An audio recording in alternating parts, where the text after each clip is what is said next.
They could be hotter. For Vernon and Kroll, 99 for Quanah and Mountas. You look down south, also getting up to 100 degrees there for Knox City and Throckmorton, 97 for Graham, 94 for the high in Bowie. So it's going to be a warm afternoon here for tomorrow. Warmer as we go into the weekend. We're up to 99. Every game is a win. Some questions on Sunday because it depends on when our front finally starts to roll through. It cools back down on Monday. There's a chance that Sunday could be hotter than Saturday. There's also a chance it could be significantly cooler. No, it's not terrible out there, but it is record-breaking heat. 96 the high today, 27 degrees above our average of 69, and also breaking a record of 94 that we set back in 1976. We were also a few degrees above average on the low this morning at 46 degrees. Looking at tomorrow afternoon, we got high 90s to mid-90s to how about 100 here as we go into tomorrow afternoon. 97 for the high in Lawton, Wichita Falls, and Henrietta, up to 100 for Vernon and Kroll, 99 for Quanah and Altus. You look down south, also getting up to 106. We were also a few degrees above average on the low this morning, but it is... There's a chance that Sunday could be hotter than Saturday. There's also a chance it could be significantly cooler. No, it's not terrible out there, but it is record-breaking heat. 96 the high today, 27 degrees above our average of 69, and also breaking a record of 94 that we set back in 1976. We were also a few degrees above average on the low this morning at 46 degrees. Looking at tomorrow afternoon, we got high 90s to mid-90s to how about 100 here as we go into tomorrow afternoon. 97 for the high in Lawton, Wichita Falls, and Henrietta, up to 100 for Vernon and Kroll, 99 for Quanah and Altus. You look down south, also getting up to 100 degrees there for Knox City and Throckmorton, 97 for Graham, 94 for the high in Bowie. So it's going to be a warm afternoon here for tomorrow. Warmer as we go into the weekend. We're up to 99 here for the high on Saturday. There's some questions on Sunday because it depends on when our front finally starts to roll through that cools us back down on Monday. But there's a chance that Sunday could be hotter than Saturday. There's also a chance it could be significantly cooler than I'm already forecasting right now. So just keep in mind the Sunday forecast is a little bit still up in the air. Now we will warm back up into the low 90s for the middle of next week, and then we cool back down here as we go towards the end of next week into the following weekend. But this is a well above average stretch of March, and we are entering all-time March record temperatures here. The all-time record is 100 degrees. We set that on March 27th of 1971. Today, our 96 degrees already ties for the sixth warmest on record. So just off of this graphic, it's already the sixth warmest temperature in the month of March.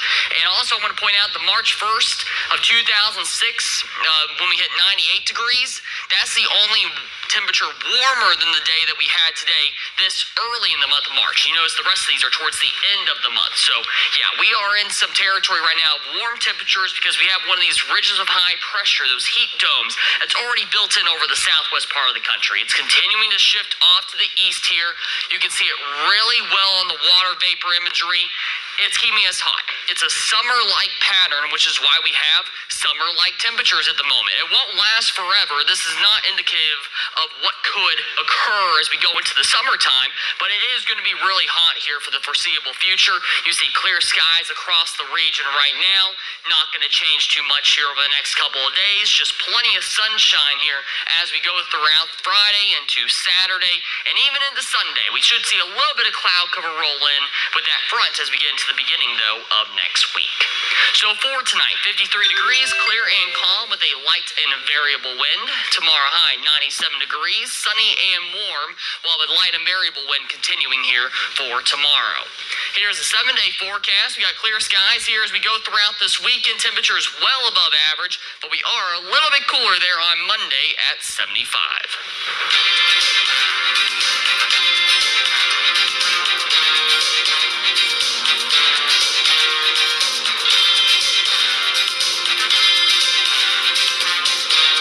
Doctors' Day is March 30th. A special thank you to these doctors for the care they provide to our communities.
guess tell me a bit about your experience.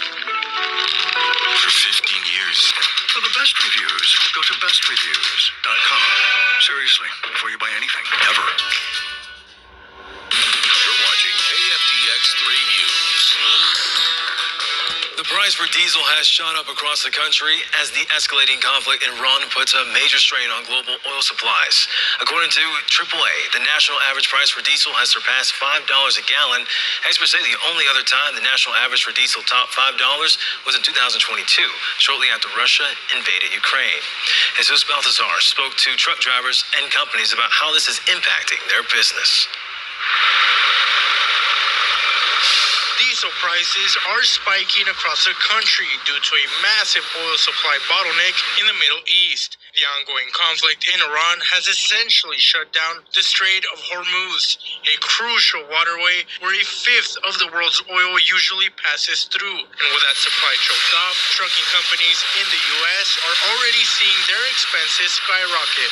Well, of course, that's our main cost is diesel fuel. We run 1,600 trucks. We burn about 2 million gallons of diesel a month. So $1 increase is $2 million a month increase. But Jones says those added expenses will trickle down to consumers at the retail store and everywhere else. So we're going to basically charge it back, but that's going to mean everything that you buy is going to cost more too, because the fuel surcharge just gets passed on through the cost of goods. So it'll hurt the economy. As for truck drivers themselves, they say the most immediately affected by the surging diesel price are those who own and operate their own rig. No da lo que es el pago de la carga con respecto al gasto que tiene con el petróleo. Es demasiado. Entonces, los bloques se llevan la mayoría del dinero. Y entonces que está en la carretera no está ganando nada. And drivers say the financial pain extends far beyond the pump, hitting their wallets in more ways than one. You come to these places, the fuel is higher. Then not only that, as a truck driver, we have to pay an enormous amount of money for parking. This is not free. Then we have to also pay for showers, which is not free. And then we still have to eat. A lot more happening on the road. Now we got Toby McDuff joining us to talk all about sports. Well, Jalen, I got a question for you. I probably don't have an answer. Do you know any foreign languages? I pretend to. Yes. You pretend to? I pretend to know. I know a couple things in Spanish, but I don't really know Spanish. Well, coaches kind of speak a foreign language with their athletes. We're going to talk about that coming up next in sports. I'm intrigued. It's the ultimate hockey experience. The Allen Americans are back. Join us in sports with Tobin McDuff from the OSTC Sports Desk, your complete orthopedic team. And the Vernon Lions have a new head football coach and athletic director. Brock Payne has been approved by the school board to become the next leader of the Lions athletic programs. For Payne, this is a promotion. He joined the Lions staff back in 2021. He's served as the defensive coordinator the past 5 seasons.